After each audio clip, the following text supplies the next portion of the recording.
mi adscripción principal es en el Departamento de Física Aplicada, lo cual puede contrastar un poco con el título de la presentación y que hace referencia pues, a una investigación multidisciplinar en la que nos centramos tanto en cuestiones moleculares como celulares, que es la que vamos a destacar hoy. ¿Por qué queremos diseñar materiales que permitan hacer cultivos celulares en condiciones no convencionales? Bueno, hay varias motivaciones para realizar esto. La primera de ellas sería realizar cultivos biomiméticos, y esto se enmarca dentro de un cuadro general de revisión, incluso de análisis de nuevos efectos, de hormonas, de fármacos en general, en los que se observa que si el cultivo de las células en un substrato plano bidimensional produce efectos distintos al de la presencia de estos fármacos, hormonas, cuando esas células están en soportes estructurados. Soportes estructurados que lo que hacen es imitar la situación, la localización, la dinámica de fluidos que puedan tener esas células en un tejido. Otra de las razones podrían ser canales transformadores, situaciones en las que los soportes, también acompañados por un entorno molecular complejo, favorecen que un conjunto de células, pasando de un estadio A, se conviertan en un tipo de célula B distinta, y esto entra dentro de las células pluripotenciales, que tras una diferenciación realizan funciones distintas. Pues este fenómeno se ve favorecido precisamente por un soporte, normalmente con una estructura de canales unidimensionales.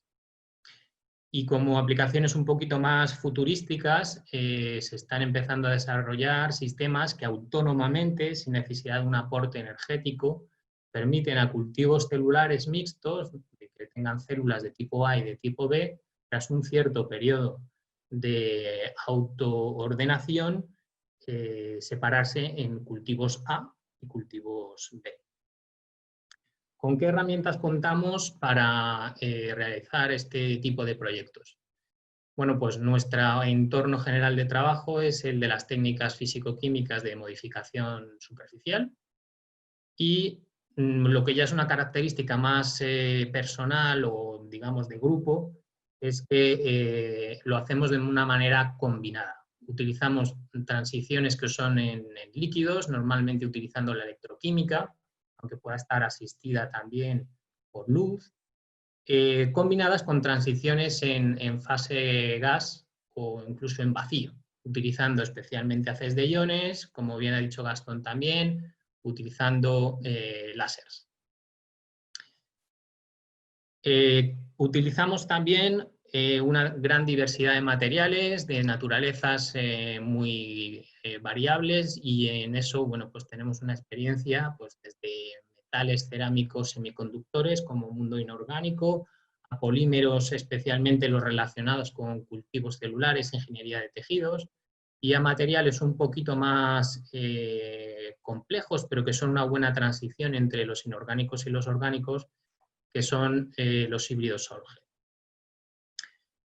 Y para completar lo que es el conocimiento de cómo hemos modificado esos materiales, pues tenemos acceso a técnicas de caracterización microscópica, y una parte importante de esa caracterización microscópica es tener acceso a las distintas jerarquías en las escalas. Por ejemplo, aquí tenemos una imagen de unas microestructuras en las que debajo se esconde una nanoestructura, y para cada una disponemos de técnicas características.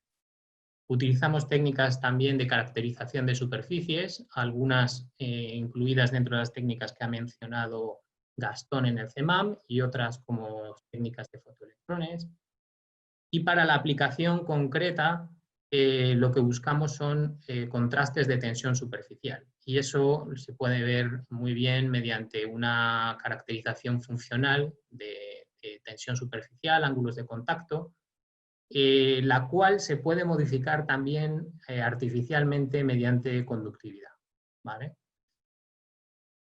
Para poneros unos ejemplos, aquí tenéis un esquema de fabricación en el que se incorporan esos aspectos híbridos que os decía. Lo que hacemos es sensibilizar localmente un material mediante haces de iones utilizando una litografía, y una vez que hemos sensibilizado ese material lo exponemos a un ataque electroquímico. Eso lo que genera es una doble estructura, porque tenemos unos canales unidimensionales en la microescala, pero al mismo tiempo una nanoestructura, ¿vale?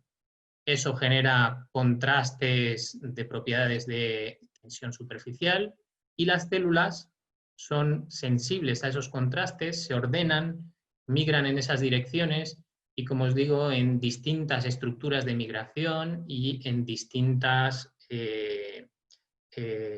escalas micrométricas. Esto lo que nos permite, con diseños un poquito más complejos, es con las colaboraciones de biología molecular, tener acceso a ver cambios en el comportamiento de las células, en esos cultivos no convencionales. Y como segundo ejemplo, si en vez de utilizar patrones en una dimensión, utilizamos patrones en 2 dimensiones, lo que hacemos es atrapar a las células, generar estructuras en las que las células siguen ciertos patrones. Todo esto se puede hacer mediante técnicas alternativas de iones y de láser. Y sirva esto como ilustración. En cualquier caso, no es una tarea única de un grupo único.